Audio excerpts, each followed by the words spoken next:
आज मैं mole concept शुरू करने जा रहा हूँ। मोल कॉन्सेप्ट के हिस्टोरिकल बैकग्राउंड पर आपको नहीं जाना है। आपको मोल कॉन्सेप्ट की हिस्ट्री को समझना ज़रूरी नहीं है। आप IIT-JEE को प्रिपेयर कर रहे हो, नीट को प्रिपेयर कर रहे हो, 11th का एग्ज़ाम दोगे, 12th का एग्ज़ाम दोगे, तो हिस्ट्री पर जाना ज़रूरी नहीं है। नहीं, आपको सीधा सीधा जो फ़िलहाल की सिचुएशन है,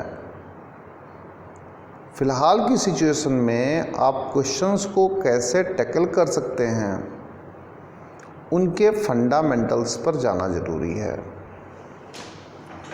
तो मोल कॉन्सेप्ट में सबसे पहले आपको पता चलना चाहिए कि आखिर मास आता कहाँ से है, मास का ओरिजिन क्या है, सबस्टांस का मास कहाँ से आता है। कोई भी सबस्टांस हो, उसका मास आता कहाँ से है। मान लो आप सोडियम की बात करते हो, तो सोडियम का मास कहाँ से आता है। आप 1 kg शुगर की बात करते हो, तो ये 1 kg शुगर कहाँ से आती, कहाँ मास ओरिजिनेट कहाँ से होता है, ओरिजिन ऑफ मास कहाँ से है। हालांकि थोड़ा सा आपको ओड लगेगा, लेकिन मोल कॉन्सेप्ट में बिना मास के कुछ भी नहीं चलने वाला है। दोस्तों, यहाँ पर हम एटम की बात करते हैं, और इस एटम के अंदर एक बहुत छोटा पार्ट होता है न्यूक्लियस। हम न्यूक्लियस की बात करते हैं। ये कहीं कुछ न्यूक्लियस है। ये बहुत बड़ा बना दिया मैंने, बहुत बड़ा। ये तो अगर मैं पॉइंट रखता तो उससे भी छोटा होता है न्यूक्लियस, बट चलिए खैर ठीक है। मैंने कहा ये पूरा का पूरा एटम है, और इस एटम के अंदर ये न्यूक्लियस है। न्यूक्लियस में जो भी पार्टिकल्स हैं, they are responsible for mass. तो जो न्यूक्लियस में पार्टिकल्स हैं, उन्हें हम न्यूक्लियॉन्स कहते हैं। उनका नाम न्यूक्लियॉन्स है। और इन न्यूक्लियॉन्स का mass of nucleons, in nucleons का मास जो है, that is the origin of mass of substance.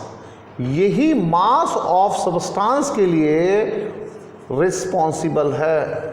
आप ये कहो कि इस कोई भी सबस्टांस, उसका मास कहाँ से आया, उसके लिए रिस्पॉन्सिबल कौन है। न्यूक्लियस में जो पार्टिकल्स हैं, जिन्हें हम न्यूक्लियॉन्स कहते हैं, the nucleons are responsible for the mass of the substance. अब बच्चों, ठीक है, आपने कहा कि जो न्यूक्लियॉन्स हैं, उस न्यूक्लियॉन्स को आप फिलहाल यहाँ पर मोटे मोटे तौर पर कह सकते हैं कि ये प्रोटॉन्स हैं, और यहाँ पर आप मोटे मोटे तौर पर कह सकते हैं न्यूट्रॉन्स हैं। मैंने पहले भी कह दिया है, बहुत ज़्यादा हिस्टोरिकल बैकग्राउंड में जाने की आपको ज़रूरत नहीं है।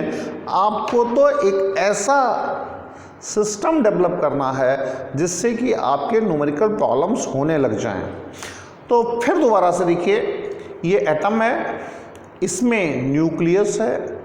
न्यूक्लियस में जो पार्टिकल्स हैं, they are called nucleons. Basically बहुत सारे होते हैं, लेकिन फिर भी हम यहाँ पर कह सकते हैं प्रोटॉन्स और न्यूट्रॉन्स। पूरे सबस्टांस के मास के लिए ये न्यूक्लियॉन्स रिस्पॉन्सिबल हैं, यानी कि मास का ओरिजिन जो है, आप ये कह सकते हो कि वो न्यूक्लियॉन्स से है। अब न्यूक्लियॉन्स की समस्या क्या है, न्यूक्लियॉन्स के साथ दिक्कत क्या है, या आप ये कह दो न्यूक्लियस के साथ दिक्कत क्या है। बहुत छोटा होता है। ये बहुत ही छोटा है। जैसे कि आप अगर सेकेंड पॉइंट की बात करो तो आप ये कह सकते हो कि mass of one nucleon is equal to, इसे ही मास ऑफ वन प्रोटॉन की बात करो और ये मास ऑफ वन न्यूट्रॉन की बात करो, ये अप्रॉक्स इक्वल है, अप्रॉक्सीमेटली इक्वल है, तो ये आपको 1.66 इंटू 10⁻⁻24 ग्राम मिलेगा, या फिर 1.66 इंटू 10⁻⁻27 किलोग्राम मिलेगा। अब ये मास बहुत ही छोटा है, बहुत छोटा मास है, 10⁻⁻24, 10⁻⁻24 बहुत ही छोटा मास है। अब इसको कैसे फील किया जाए, या फिर किस तरीके से हम इस मास को एक मेजरेबल रेंज में लाएं जिसको हम इसको मेज़र कर सकें, इसी चीज़ को सोचना आपको यहाँ पर पड़ेगा।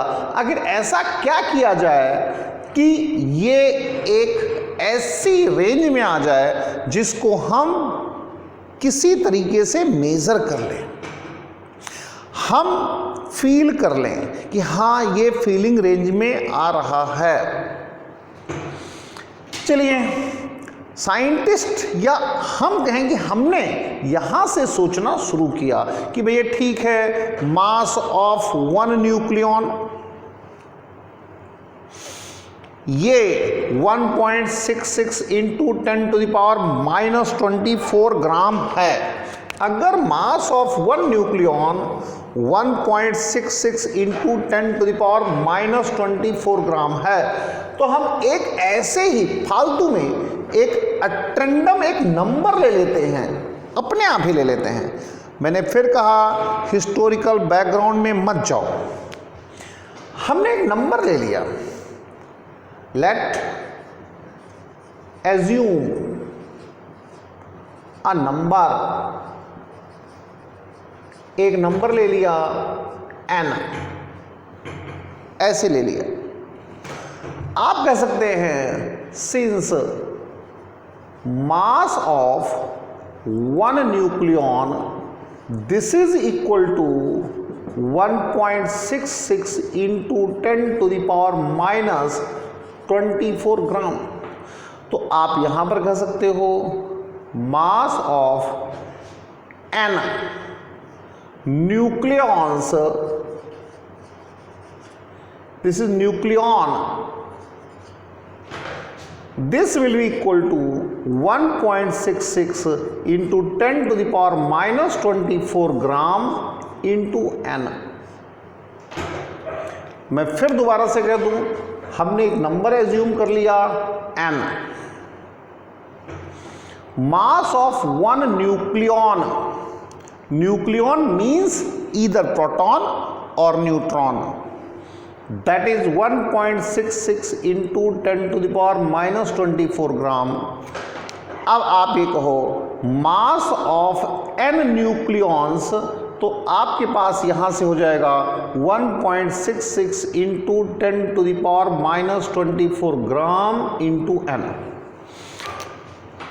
फिर कह रहा हूं मैं आपसे, इसे फीलिंग रेंज में लाना है, हमें कुछ ऐसा करना है, इन न्यूक्लियॉन्स का, भैया प्रोटॉन्स और न्यूट्रॉन्स का मास कुछ इस तरीके से एडजस्ट करना है कि वो फीलिंग रेंज में आ जाए, क्योंकि ये 10⁻⁻24 ग्राम बहुत ही छोटा है, इसको हम फील नहीं कर सकते।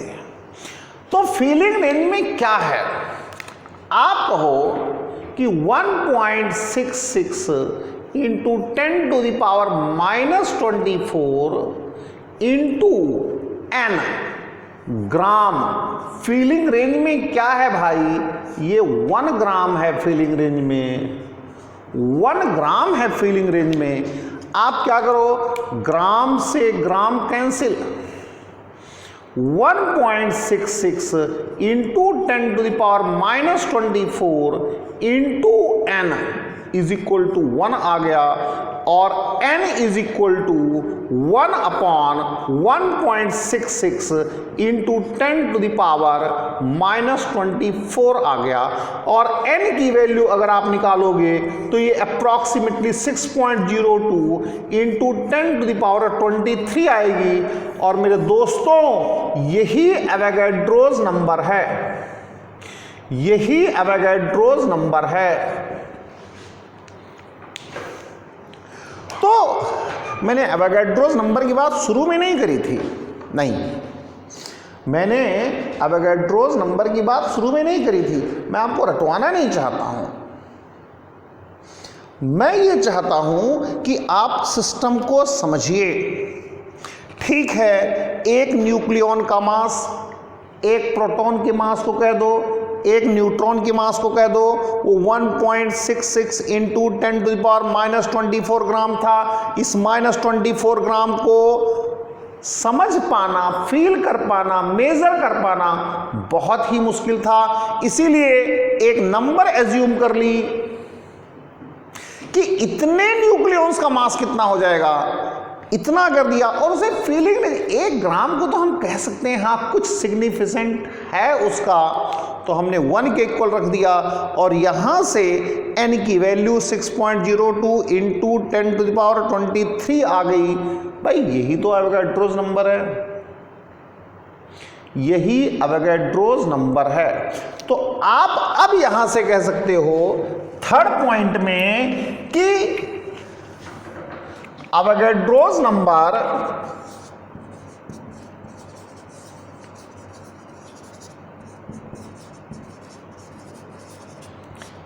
is equal to 6.02 into 10 to the power 23, and this is denoted by NO और NA।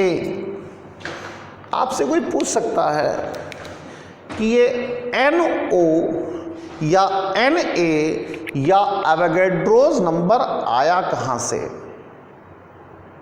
आप जवाब बहुत छोटा दोगे कि मास जो है 1 प्रोटॉन का मास, 1 न्यूट्रॉन का मास या फिर 1 न्यूक्लियॉन का मास ये बहुत छोटा है, और हमने कुछ ऐसा सिस्टम डेवलप करना है कि ये जो बहुत स्मॉल मास है, बहुत छोटा मास है, ये किसी तरीके से मेजरेबल रेंज में आ जाए, फीलिंग रेंज में आ जाए।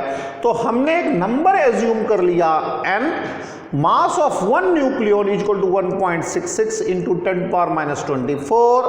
तो mass of n nucleons this is equal to into Na, and we put this value equal to 1 gram। तो इस तरीके से जो वैल्यू आई है वो 6.02 इंटू 10 टू द पावर 23 आई है, और यही एवोगाड्रोस नंबर है। Thank you.